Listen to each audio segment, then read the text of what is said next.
it's pretty good.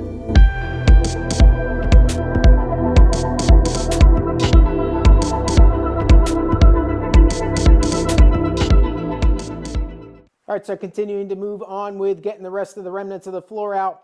I've got the outrigger portion, which I'm going to essentially just cut out with the cutting wheel when I get to that. This back portion here on the floorboard or on the heel board is in relatively bad shape, at least on the vertical. If you remember, I had to replace the other side, at least portions of it. So I'm gonna, I might be able to just bang through it like I did with the front firewall, but we'll see. For this piece here, this channel is just a C channel. There's nothing really underneath of it. So what I'm going to do is cut right in the center of that, and that'll allow me to get this portion of the C channel off and allow me to get access to all the spot welds that hold the inside of the C channel to the prop shaft tunnel. I can't remember how I did it on the other side, but that's making sense to me, at least right now. And then the sills are still in, both the inner and outer sills are still in, so I don't want to go much further with those until I get some reinforcement in here. I did mention before that I wasn't going to put any in, and I meant before I, just getting the floor out, but before I go to take the sills out, which are, at least with the Spitfire, were very structural, but now, I'm just a little bit more concerned. I'll go ahead and probably get the other side floor in, bolt it a little bit, give me some good reinforcement over there. I got some new bolts, and then so that kind of keeps that side of the body rigid, and then come over here and weld in some bar. So anyway, that's the path we're going to take here, and we'll see if we can't keep going.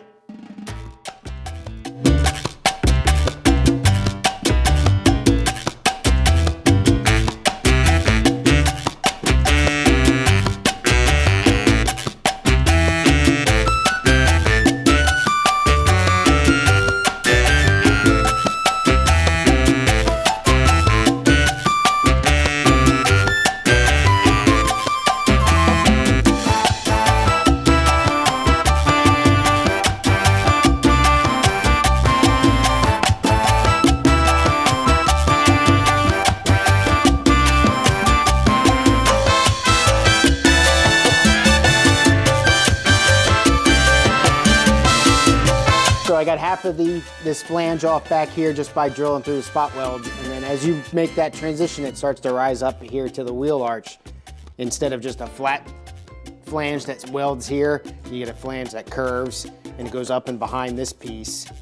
And that's why this piece particularly is all really in bad shape, because I think the water got in between those two flanges, just ate it out.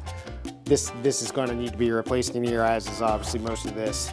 So instead of trying to find spot welds that really aren't there anymore and messing with it, I'm just going to go ahead and cut this straight off and get this thing out of here.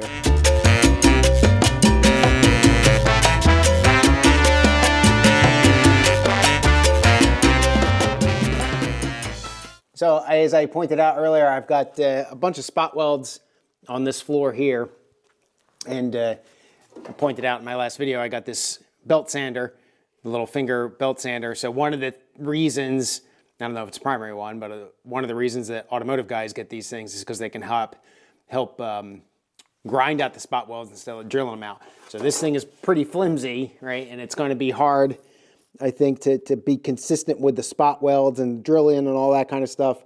And I kind of want to give this a shot. So I'm gonna see if I can grind out some spot welds here. As I mentioned also, I think the last time, this purple belt here, that's 3M. What do they call those things? 3M Cubitron 2 belts. So they weren't real cheap, but they're supposed to last forever, and that's lasting pretty good so far. The belts that these came with lasted about 8 seconds.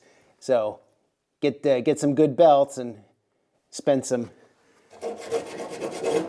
money instead of more time, and we'll see if we can't get these things off. So it's like 1, 2 right on top of each other, 3, 4, 5, maybe 6, 7, 8, 9, 10, 11, 12. Yeah, there's like butt whack of things on here. So we'll just see how this works here.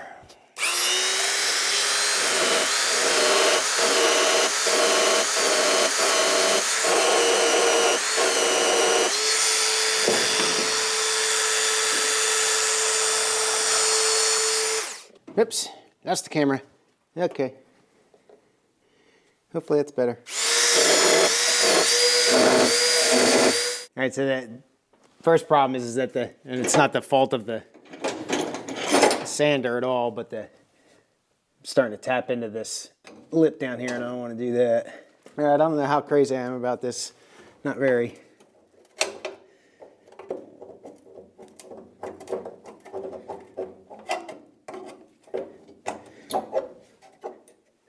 I mean, it works, but I'm more concerned with causing some damage here, so I'm going to have to just deal with it, I think, and drill these out. So if you have great access and it's a little easy to get to everything, I think it would work pretty well, but it's a little tight in here, and I'm just afraid that I'm going to do more harm than good. So I'm going to forego that and use the old-fashioned method and drill it out, and I'm not going to bore you with that, so we'll come back hopefully here when I get this off.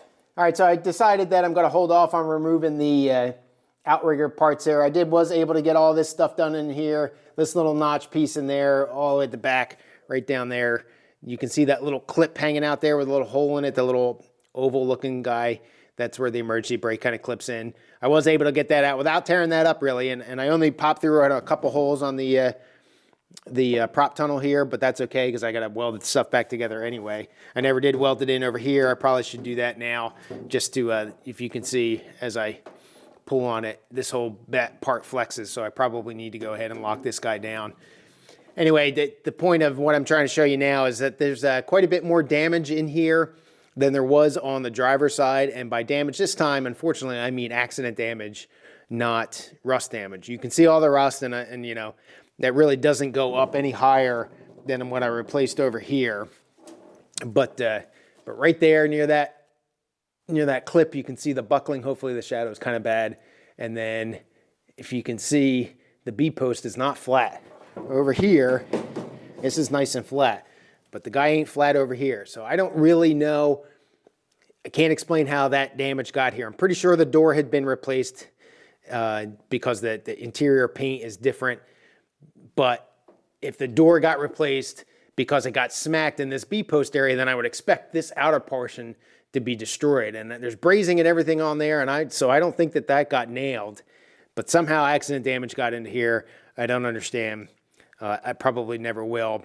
But that's going to make it a little, maybe make it a little bit more tricky and a little bit more concern when I'm doing these repairs. So I'm going to hold off on taking anything else apart and breaking down so that I don't lose position of stuff and then start to move on and attacking that area. So I was able to get the seat belt reinforcement plate off the back here, expose this area a little bit more.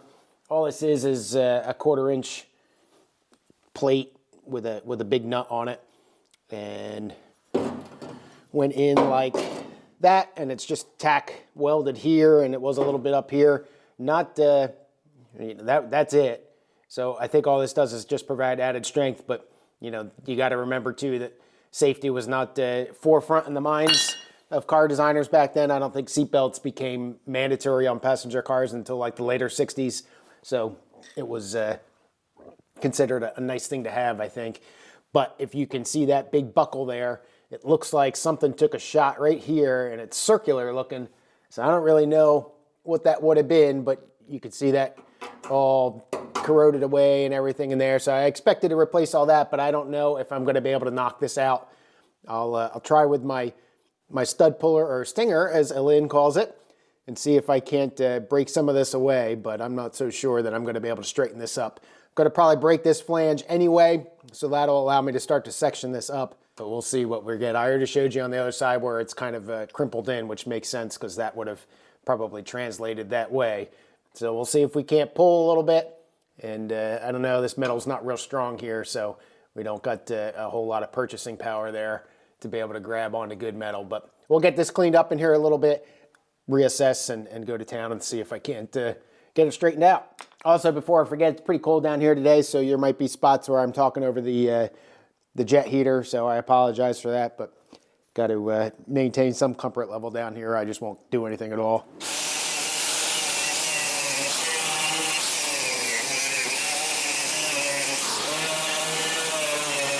All right, so I think my best bet here is just going to be, unfortunately, just to cut this out. I got some spot welds over here that go to the rear heel board. I'll get them drilled out. It's kind of off camera here a little bit. There's a big, huge crack right here. It runs quite a bit up into the wheel arch. You can get entire wheel arches aftermarket, but they're like 300 bucks, and it's not really worth it to me to invest in a whole wheel arch. But essentially, I'm going to cut with that crack and come across. There's on the other side here, there's quite a bit of pitting and everything from here, but from the other side, so that's pretty close to coming through, and you can see all the Swiss cheese that's in here. But if I'm hoping, if I get this out, that'll kind of relieve that tension in there and allow me to get that flattened out. Because I think right now it's just it's too much tight metal in there for me to, with the tools that I have anyway, for me to be able to knock that back out. So I'm going to go through, get these spot welds, get everything loosened up as much as I can, and kind of get this relieved a little bit. Probably come right across here or so, get this all cleaned up. We'll come back when I'm a little bit further along. So you can see most of the aftermath here. Drilled spot welds all the way up to here. I don't think there's one in here. Got all these. The problem is getting something in there, the putty knife in there to kind of break these seams.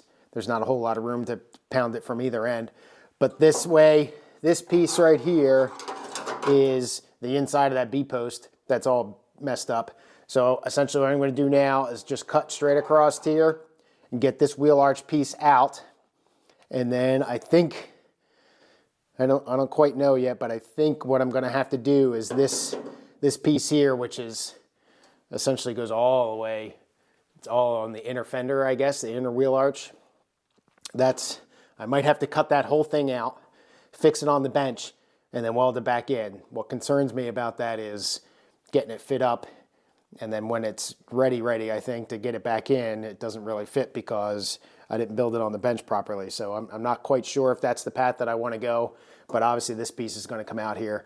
And remember, even though this metal looks good here, there's quite a bit of pitting on the other side, so that's why I'm kind of going high here.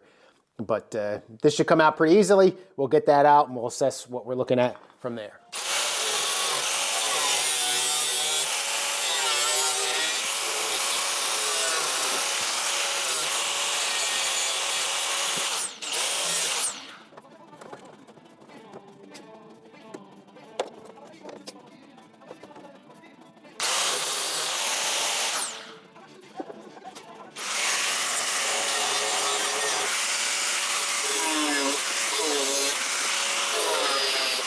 Moving along here, got this piece all out, you saw that, and got this piece flattened up, just some hammer and dolly work, not really paying, that much mind to it really.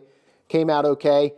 You can see, I think here, if you just look along that line of that seam there, it gets a little crooked and it bows in right there. If you look right there at that spot weld where I drilled it out, you can see on the right-hand side, there's a little bit of rusty metal. So what happened is this whole piece also got pounded in. So there's no real way I can get behind that because I got the other side of the B-post there. I'm not going to unweld that just to knock this metal out. So I'm just going to try my spot stud puller here and see if I can't knock that out, line that seam up a little bit better. That's a straight shot on the other side. In the inside here, I know it's really dark. I flattened that out just by smacking it around with the hammer. So that flattened in pretty good. It pushed that whole piece back. So we're just going to go ahead, like I mentioned, use the stud puller and see if I can't pull that out a little bit. Not going to spend a whole lot of time on it. The door itself I think is okay, but obviously we're playing with a lot of movable stuff here, so that it always makes me nervous. And we still got to come up with a plan on how we're going to repair that. It gets pretty bad, especially towards the bottom.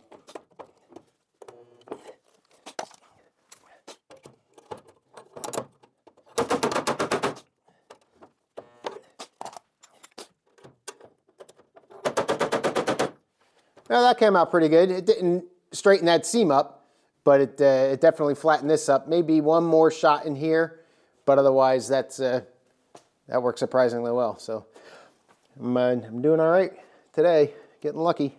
So this is the offending part here. You got this little metal wire clip here for the wires that are going to run to the back of the car. So I'm going to cut right below that and probably, I don't know, somewhere down closer to the favor in the back, not quite halfway, but though down here it gets all nasty too, so maybe make like a notch. I don't want to make this thing too complicated, but I don't going to have much of a choice. I have no idea how I'm going to make this this brake here. Since it tapers, I might have to construct it out of several pieces. But we'll go through and probably cut here because I got a big old pit there. Come across, come up, and come over. All right, heater's going. Obviously, sorry You can see there, this is the piece I just took out. You can see how that's more of like an S instead of a nice 90-degree sharp corner, which I assume is what it should be, looking at the other side anyway. So when this got hit, the spot weld stayed intact and it just bent the metal up on itself. So we're gonna go ahead and play around a little bit, see if I can't come up with something, maybe with a metal brake or I don't know, see if I can't get creative here and play around a little bit. I got obviously got a lot of scrap metal, so just see what I can do. Instead of concentrating on that corner now, I'm more concerned of final fit. So what I'm gonna do, which I think I said earlier in the video I was gonna do, but a couple days have passed, is go ahead and get the rest of the floor out. So I've got the two parts on the outriggers there that need to get out, and then the where the floor would come down, there's a large vertical piece down here. That's part of the floor, not part of the sill. So I'll cut the floor here, all these remnants here where it connects with the inner sill, and then I'll come from this side and just cut into the bottom of the outer sill, just enough to release it. And I'm hoping that that'll give me the ability to then remove the rest of the remnants of the floor, because until I do that, I can't get the new floor in to do some test fits and stuff like that. And I think that's what I want to do. Lessons learned from when I replaced the bottom of the wheel arch on the other side. The wheel arch wasn't really bent right, so when I brought the floor in, I had to cut reliefs in it and everything like that, if you remember, and I don't really want to do that again. And the only way that I can really make sure of that, I think, is to get the floor in itself. When I did remove this piece of metal that I recently cut out over here, there was some spring in it, so I'm concerned. You can see I put a bar across the door here, welded that in nice and tight, so that'll give me some lateral support there when I go to break the sill connection, at least on the bottom. I also want to save the end caps on the sill. They I cut right through them on the other sill, unfortunately. I'm sure I can save these. The aftermarket ones aren't that great, and this will at least give me a little bit better of an idea of what the sizing is supposed to be, since the sills are a little questionable as well. So again, just some gross doing stuff here. Just go through with the cutting wheel and see if I can't get this guy out of here. And by the way, love the new welding helmet. The thing is awesome.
A little bit of rust in there.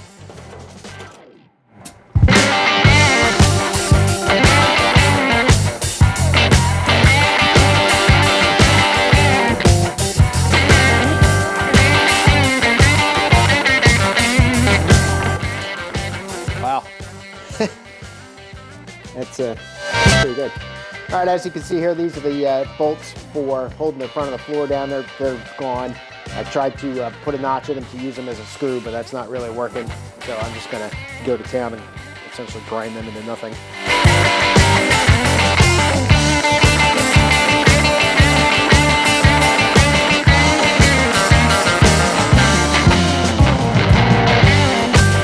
All right, there's that.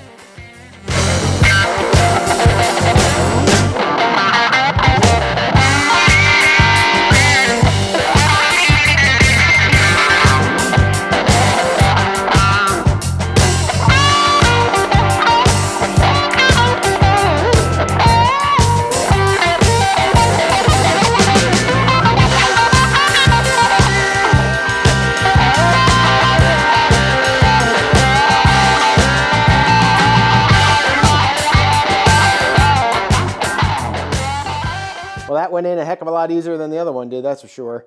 So that that actually lines up pretty well, and I'm happy with where it sits. So I might just do some minor repairs here, get the flanges cleaned up, and get this thing tacked in and not mess around with it too much. Obviously, I've got to align it and all that kind of stuff, but I might not, didn't have to cut anything or whatever. I still got to put the holes out there for the rear bolts, but otherwise, it's a pleasant surprise, I guess. So that's going to do it for this video and for me today. Thanks everybody for watching, liking, and subscribing. As always, I appreciate your viewership and your comments and your questions. So that's it. Have a good rest of your day. Cheers.